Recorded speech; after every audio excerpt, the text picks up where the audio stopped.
Olá pessoas, eu sou o Léo. E eu sou o Miguel. E esse é o canal Piuí. Fale o que quiser de Stephen King, só não vai me falar que o cara não trabalha, tá? Porque esse maluco lançou tanto livro, mas tanto livro, que alguns livros dele nem estão ali com o nome de Stephen King, e sim Richard Bachman, um pseudônimo que na época foi feito para lançar mais e mais livro. E como ele já produziu tantas obras assim, a gente já viu várias delas sendo adaptadas para o cinema, como Chamas da Vingança, O Sobrevivente, O Iluminado, entre outros. E sabe o que esses filmes mencionados pelo Miguel têm em comum? Todos foram criticados por Stephen King, que não aprovou nenhum deles. Isso porque o autor tem essa característica de ser muito sincero e de ter um gosto muito peculiar. Então todas as vezes que tem uma adaptação que ele não gosta, ele faz questão de vir a público e falar: eu odiei este filme. Todo dia tem uma merda. Mas a cada 250 filmes detestados, também tem um que acaba conquistando o coração de Stephen King. E esse é o caso de Louca Obsessão, ou Misery. Filme que o autor gostou tanto, mas tanto, que declarou que inclusive engrandeceu a obra original.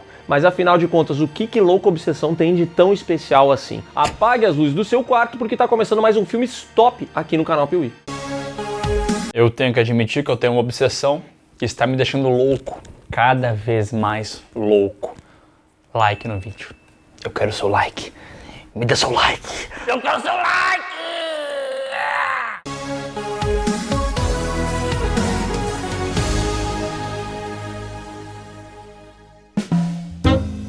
As pessoas, elas gostam das coisas. E às vezes elas gostam demais, e demais, e demais, acaba virando uma obsessão. Eu, por exemplo, a minha obsessão é like, eu não consigo, eu fico desesperado, eu quero like no vídeo, eu durmo, eu penso em like.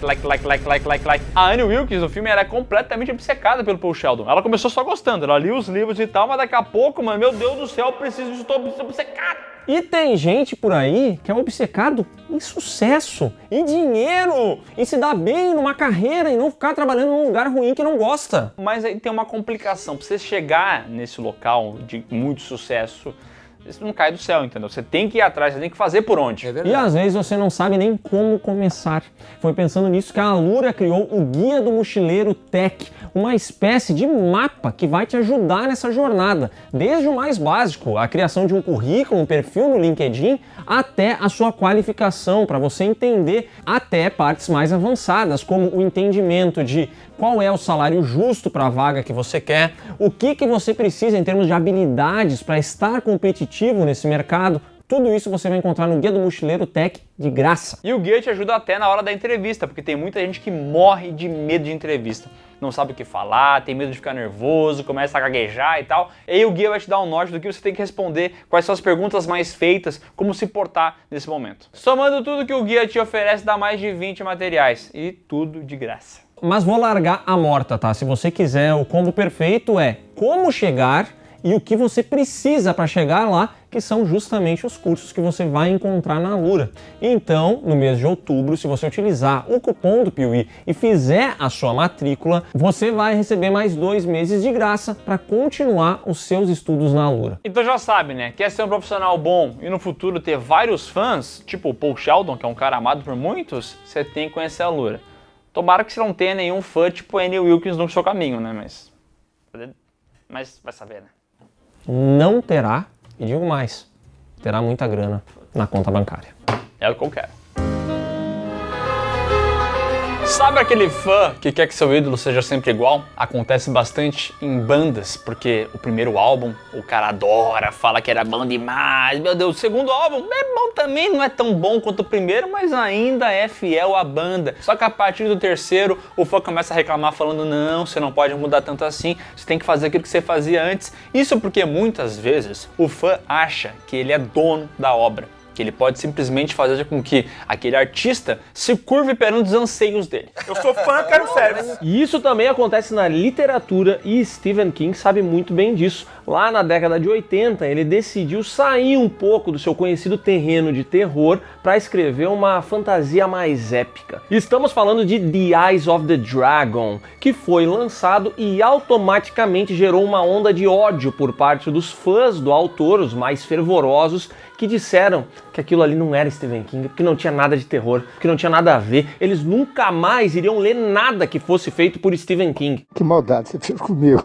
O Stephen King ficou realmente assustado com esse comportamento e algumas pessoas ficariam loucas da cabeça e não iam conseguir mais nem escrever direito, apavorados. Mas o Stephen King, ele é um mestre de pegar essas situações e convergir em algo maior. E ele é tão mestre que ele uniu mais uma coisa junto nessa soma para escrever um livro sobre todo esse comportamento. O vício dele em drogas. Ele estava viciado em drogas, ele tinha essas experiências, ele juntou tudo isso aí e surgiu um livro, Misery. Lançado em 1990 com o roteiro de William Goldman, de Todos os Homens do Presidente, Misery ou Louca Obsessão tem direção de Rob Reiner, o mesmo diretor de Conta Comigo, que, olha só, é outra obra que também foi baseada num livro do Stephen King que ele gosta bastante. Então Stephen King exigiu que para Misery fosse esse mesmo diretor. O livro inicia nos apresentando Paul Sheldon, que era um escritor muito famoso e tinha uma série de livros igualmente famosa chamada Misery, que é tipo o Harry Potter dele, entendeu? Todo mundo adorava Misery, ele lançou várias continuações, só que ele mesmo, eu não queria continuar nisso aqui, ele tinha novas ideias, ele achou que não tinha mais o que contar sobre Misery e ele queria partir para outra. Se eu não me livrasse dela agora, ficaria escrevendo sobre ela para sempre. Só que antes disso, ele tem algum respeito pelos fãs. Ele não é o George R.R. Martin, não. Ele não vai começar a escrever um monte de coisa e deixar uma história pela metade. O cara tem que terminar o livro dele, mas ele vai escrever receita de bolo. Não, primeiro ele vai finalizar essa franquia, então ele avisa a gente, ó, tô indo pro Colorado se isolar pra escrever o último capítulo. Então ele vai até lá, passa algum tempo sozinho, recluso, termina a obra e quando ele tá indo embora, uma forte tempestade de neve cai. O Paul Sheldon acaba perdendo o controle do veículo na estrada, cai barranco abaixo e fica desmaiado.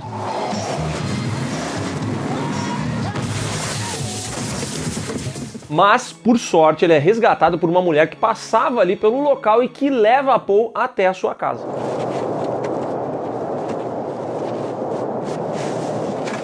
Paul acaba acordando na casa dessa mulher, que é Annie Wilkes, uma mulher que se diz enfermeira e que também se diz fã número 1 do escritor Paul Sheldon. Ela fala que já leu tudo, que ela ama o cara e coisa arada, mas que ele não pode sair da casa dela porque as ruas estão bloqueadas por causa da nevasca e porque ele tá gravemente ferido. E a gente vê as pernas dele, maquiagem boa, aliás, né? A gente percebe que realmente a situação tá complicada pro cidadão. Considerando o que eu tinha em casa, eu duvido que algum médico conseguiria fazer melhor. E a gente pensa assim, caraca, velho, esse cara realmente deu sorte, né? Ele se machucou, ele poderia ter morrido, mas felizmente uma alma caridosa veio ajudá-lo. Será? Acontece que o tempo vai passando e a agente do Paul nota que ele não tá mais dando notícias. Então ela já pensa assim, ó, eu vou avisar a polícia local. Ela liga, o xerife atende ela e diz o seguinte, eu vou botar o caso aqui no sistema. Aí ele escreve no post-it Paul Sheldon e coloca no mural. Eu vou colocar o nome dele no sistema.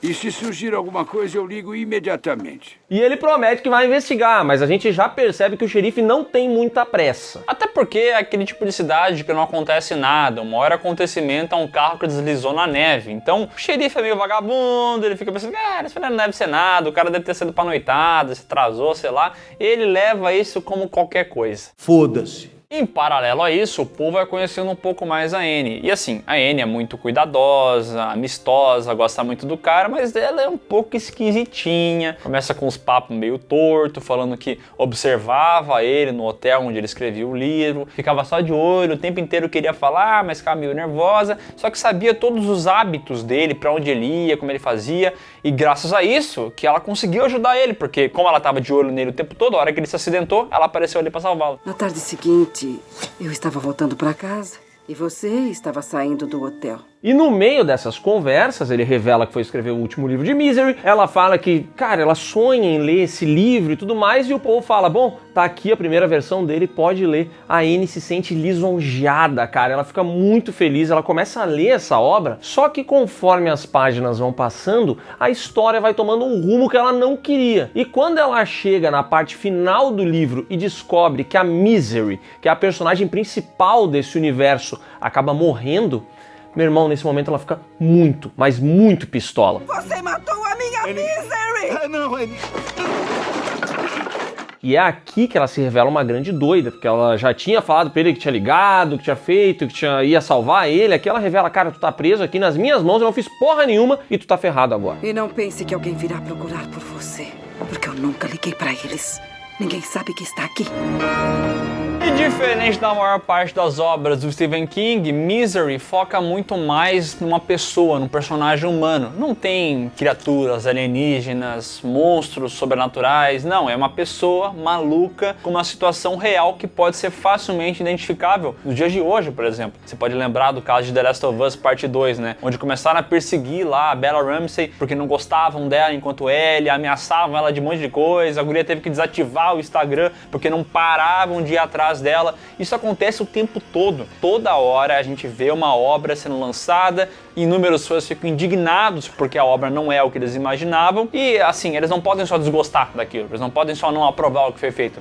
Eles precisam perseguir, eles precisam ir atrás e tentar destruir de tudo que é maneira. Esse aqui é um filme de 1990 que é absurdamente atual. Ele é mais atual hoje do que ele jamais foi. Justamente porque você pode traçar esses paralelos com redes sociais e com coisas que são lançadas atualmente. Aqui a gente tem um fã padrão de toda e qualquer obra, de franquia de games, de alguma coisa de série, entendeu? De banda também. A Annie Wilkes é justamente uma amálgama desses fãs todos. E o que é muito legal é que a Kathy Bates interpreta ela aqui de uma maneira que ela transita só entre dois momentos, que é exatamente o que a gente vê nas redes sociais. Ela tem um momento em que ela ama muito, então Paul Sheldon é o melhor, tudo que ele faz é perfeito, ela fica extremamente feliz e depois ela vai para outra ponta dessa história, que é o ódio extremo. Então, ou ela quer amar, ou ela quer matar o Paul Sheldon. E é demais. A Kathy Bates, inclusive, ganhou um Oscar pela interpretação dela aqui, nesse filme, né? que é brilhante. Muito obrigado. E assim, o James Caan, que faz o Paul Sheldon, ele manda muito bem também. Ele, inclusive, estava lá em Poderoso Chefão, ele é o Sony, ele tem uma carreira gigantesca, vários trabalhos muito bons. E ele faz aqui um trabalho muito bom. Só que a Kathy Bates, ela é tão boa, mas ela é tão boa nesse filme aqui que ela rouba completamente a cena, né? O cara não pode nem fazer nada, ele é só passageiro da agonia aqui. Ai, que dor! Ai, ai, ai.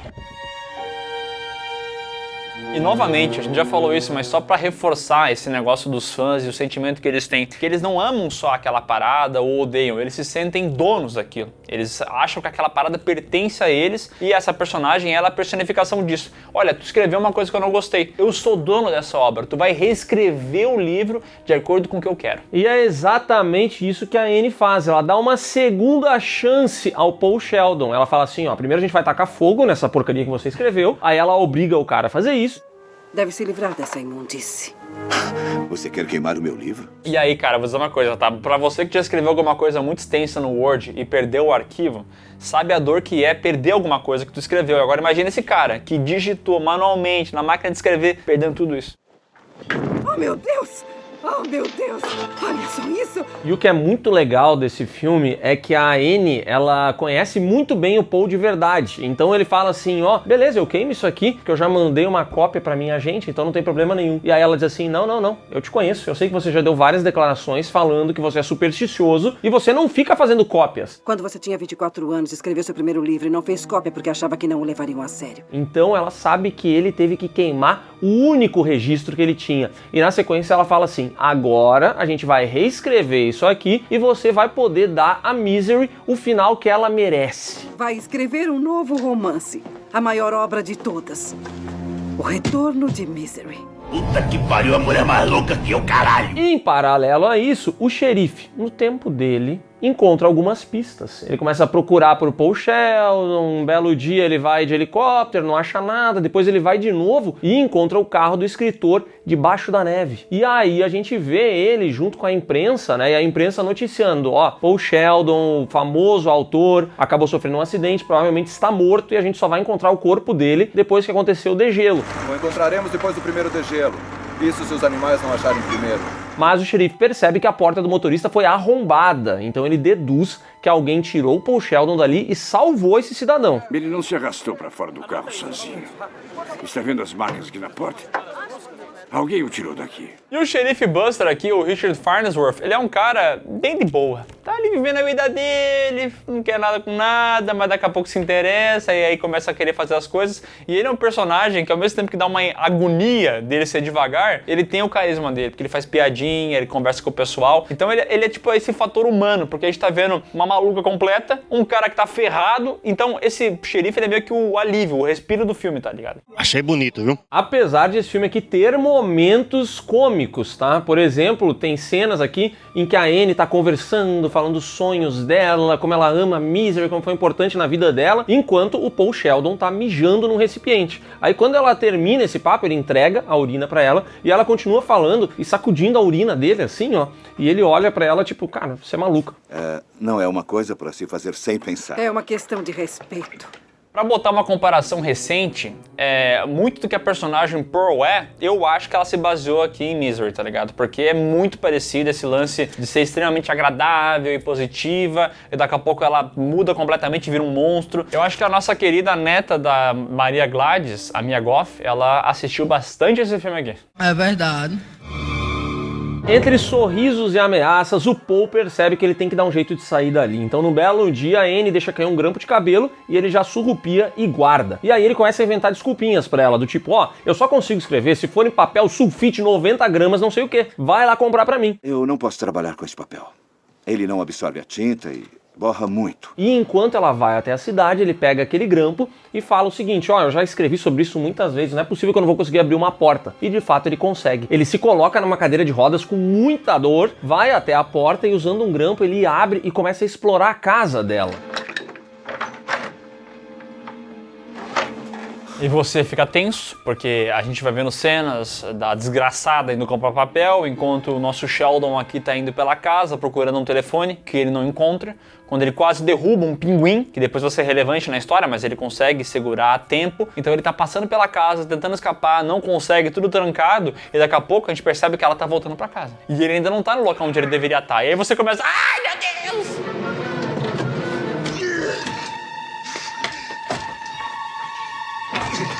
E é muito bom quando ela chega, ele tá todo suado, e pra ela não suspeitar que ele passeou pela casa, ele diz, eu tô com muita dor, me dá um remédio agora. E daí ela fala, não, mas vai fazer não sei o quê. E ele tá com remédios aqui que ele tinha roubado da despensa dela, então ele fala, não, me dá remédio agora, eu preciso agora. Aí ela sai, ele esconde tudo e a vida segue. Eu quero os comprimidos agora. Só vai levar um segundo. Não, eu quero que a minha dor vá embora, Anne. E ele precisava desses remédios justamente para botar seu plano em prática, porque ele nota que estava muito sonolento, ela deve estar dando remédio para ele dormir. Então ele pega vários desses remédios, abre as cápsulas, coloca o pozinho num papel e reserva. E aí ele convida a Anne para um jantar. Ele fala assim, já que a gente vai começar a escrever o livro, então vamos abrir isso aqui de uma maneira gloriosa, vamos fazer um jantar. Nesse jantar ele pega o pozinho, coloca na bebida da Anne, sem que ela veja, e quando ela retorna para a mesa, que ela vai tomar essa bebida, ela esbarra no copo e derruba todo o trabalho que ele tinha feito, estragando assim com o plano e obrigando ele a fazer esse jantar numa boa normalmente com ela. Nossa, essa cena quando ela acontece, tá assistindo o filme, não nervoso, dá uma raiva. Ah não, cara, não. Eu fico arrepiada toda vez que penso nisso. Oh, meu Deus. Puta que me pariu, Barney. Uma coisa que a gente já comentou algumas vezes aqui sobre o Stephen King, até porque a gente já fez vários vídeos de filmes que foram baseados em obras do escritor, é que ele faz o famoso self-insert em muitas das coisas que ele tá escrevendo, né? Então, tipo assim, ele se imagina naquela situação, um fã muito maluco, ele é um escritor de sucesso, então ele já deve ter ouvido coisas bizarras, então ele leva tudo isso aí, todas essas inspirações da vida dele para as obras que ele escreve, né? E isso é importante não só para passar algum tipo de realidade, mas para que também a gente tenha algumas obras que de fato têm muito coração. Porque isso aqui realmente é a mente do Stephen King em forma de uma obra que depois veio a se tornar um filme, né? Mas pra mim é impressionante como esse filme hoje em dia se valorizou, sabe? Eu acho que ele é melhor do que nunca. E ele não é um desses filmes que envelheceu mal, que você olha e tem um efeito especial que matou, tem um ritmo que não funciona. Cara, esse filme é impecável até hoje. Que lindo, cara! Como o plano falhou, o Paul precisa botar o rabinho entre as pernas e começar a escrever O Retorno de Misery, esse novo livro que vai ser escrito por ele e pela Anne de certa maneira. E os dias vão passando, ele vai escrevendo e também vai melhorando, né? Vai curando as pernas machucadas dele e com isso a Anne começa a ficar preocupada, pensando que daqui a pouco ele vai ficar bom, vai conseguir escapar e vai ser um problema pra mim. Então ela mostra que tem uma arma. Ó, se tu tentar fazer alguma coisa, eu vou acabar contigo. Eu tenho essa arma.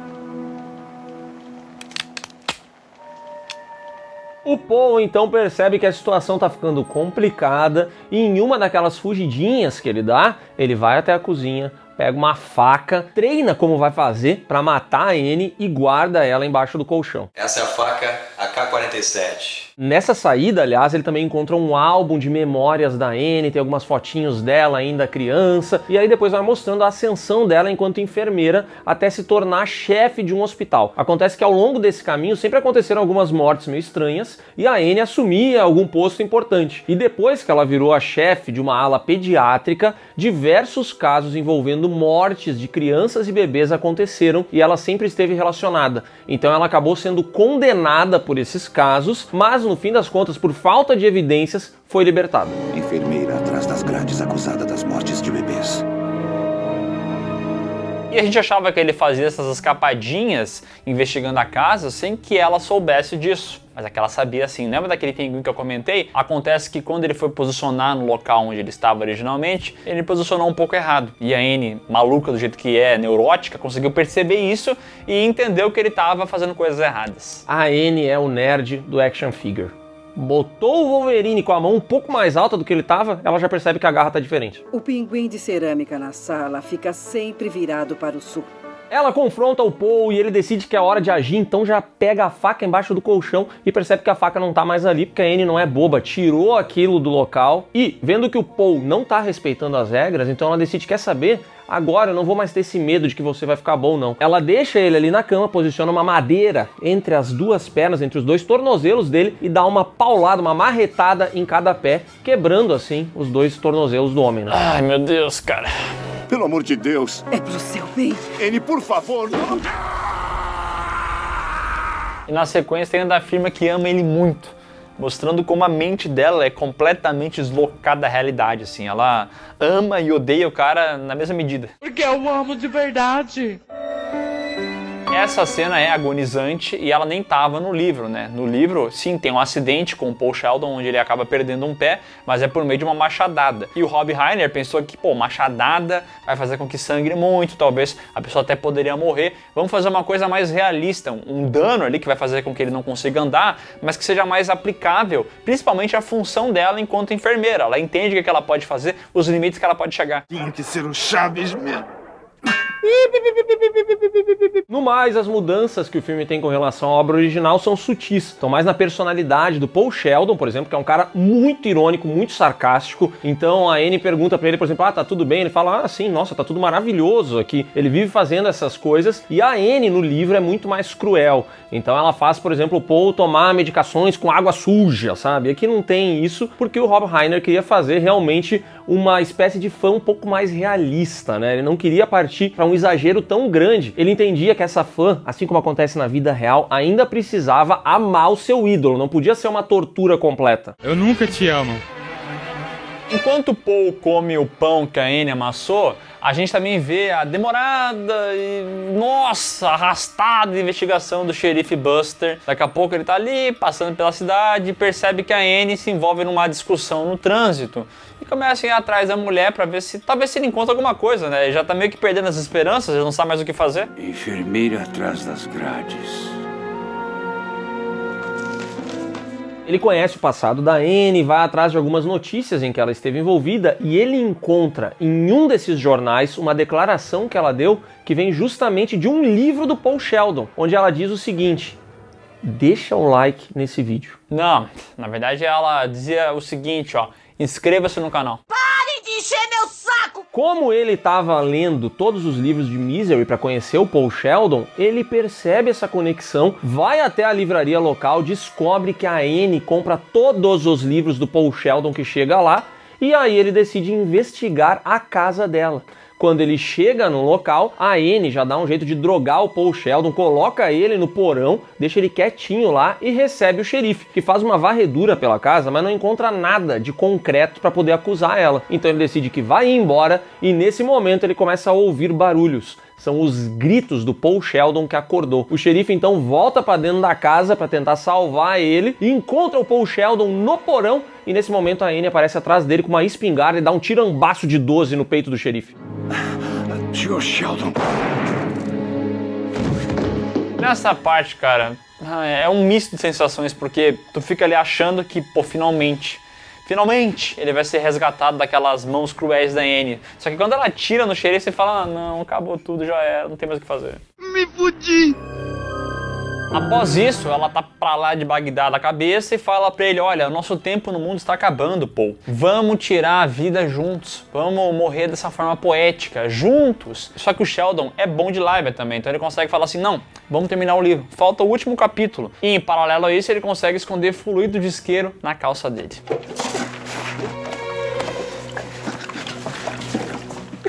Naquela noite, Paul termina o retorno de Misery e ele tem um ritual que a Anne conhece. Quando ele termina uma obra, ele precisa tomar uma taça de champanhe e fumar um cigarro. Então ele pede pra ela aquele champanhe, aquele cigarro e um fósforo. E aí ela vai, pega todas essas coisas, traz até ele e ele diz assim, não, mas peraí, você só trouxe uma taça, a gente precisa de duas. Ela se sente lisonjada, ela vai buscar essa taça. E enquanto ela vai lá, o Paul pega tudo que ele escreveu, joga o fluido de isqueiro e diz pra ela que ele vai tacar fogo naquilo. E ela nunca vai saber o que acontece no final. Ela jamais saberá o que aconteceu com a Misery. Será que finalmente ela vai se casar com Ian ou será com Winthorne?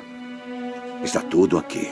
Ela fica desesperada, tenta apagar o fogo que foi gerado ali nas páginas e tal, fica louca da cabeça, começa uma brigação, uma lutaria, uma disputa corporal, e aí no meio da treta ele pega o objeto lá, um porquinho de ferro que ele encontra, que era uma decoração, e bate na cabeça dela, finalizando essa desgraçada. E cara, quando essa mulher morre, a vontade que dá é de tu estourar um champanhe, porque tu tem tanto ódio dessa desgraçada, tu tem tanta vontade de matar ela o fio inteiro, que essa catarse, quando ela finalmente morre, caraca, que vitória!